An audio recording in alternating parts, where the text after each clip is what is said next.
ဆိုင်ကန်ကလေးထဲမှာခဏတိတ်ဆိတ်နေပြီးမှတက်တူးဆရာကတက်ပြင်းတစ်ချက်ချရင်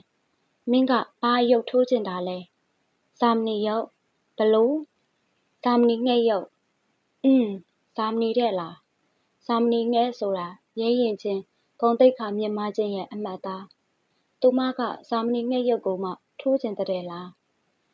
မင်းကဘာအတိတ်ပဲနဲ့ဇာမနီငှက်ရုပ်ထိုးကျင်တာလဲမိန်းကလေးဇာမနီဆိုတာရဲရင်ချင်းနဲ့ဂုံတိတ်ခါမြင့်မားခြင်းရဲ့အမှတ်သားပဲလေအမွေးတပင်ကျွတ်ရင်တောင်သူတို့ဘဝတစ်လျှောက်လုံးအရှက်ရနာကျင်တတ်ကြတယ်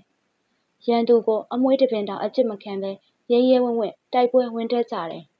အဲ့ဒါကြောင့်ကျမဇာမနီကိုချစ်တယ်မိန်းကလေးက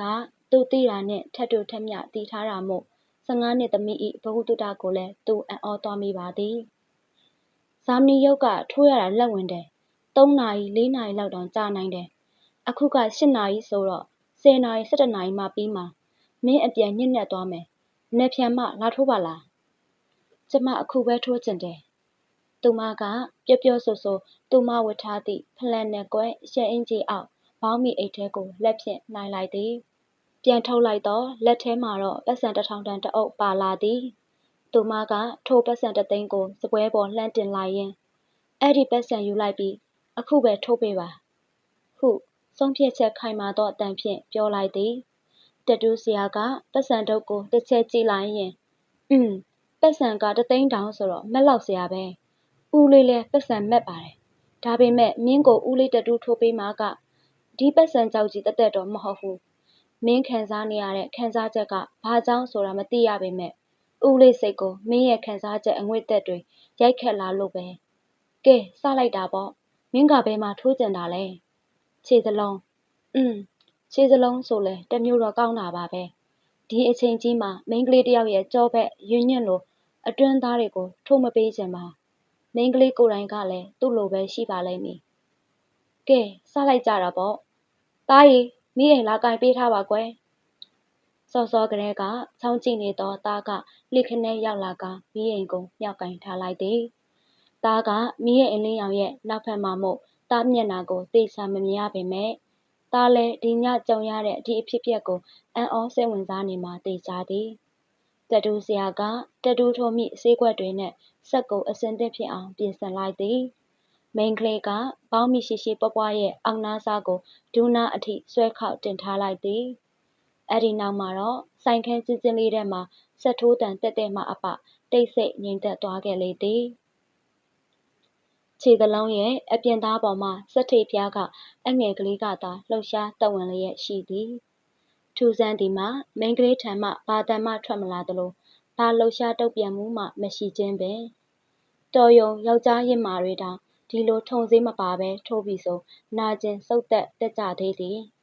သူမကတော့နာကျင်တတ်သောအသွေးသားမရှိသလိုငြိမ်သက်တိတ်ဆိတ်လွန်းလေသည်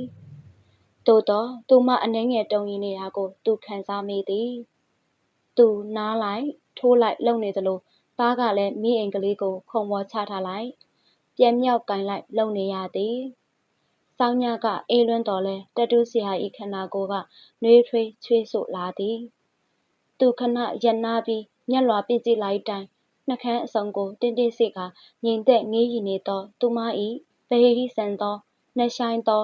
နားလေရခက်သောစောင်းမွဲ့ဖွယ်လှပလွန်းသောမျက်နှာကလေးကိုမြင်ရသည်မိအိမ်အလင်းရောင်ကသူမ၏ခြေသလုံးသားတစ်ဝိုက်ကိုသာဖြာကျနေပြီးမိလင်းဘို၏မီးညွတ်မိတောက်အောင်ရောင်ကသူမမျက်နှာကိုဟပ်ကအနီးသွေးပြေးနေသည်အချိန်တစ်နာရီပြီးတစ်နာရီကုန်ဆုံးလာသည်စောင်းညကအေးသက်ထက်အေးလာသည်လှပရှည်လျားသောဇာမနီငှက်၏အမီးဖျားကခြေမျက်စိဘက်သို့တွယ်ဆင်းလာသည်ဇာမနီငှက်၏ဦးခေါင်းကခြေသလုံးအပေါ်ဘက်သို့ကြော့မော့ကော့ကဝဲပြန်ကြွတက်သွားတော့မတန်တစတစအသက်ဝင်လာသည်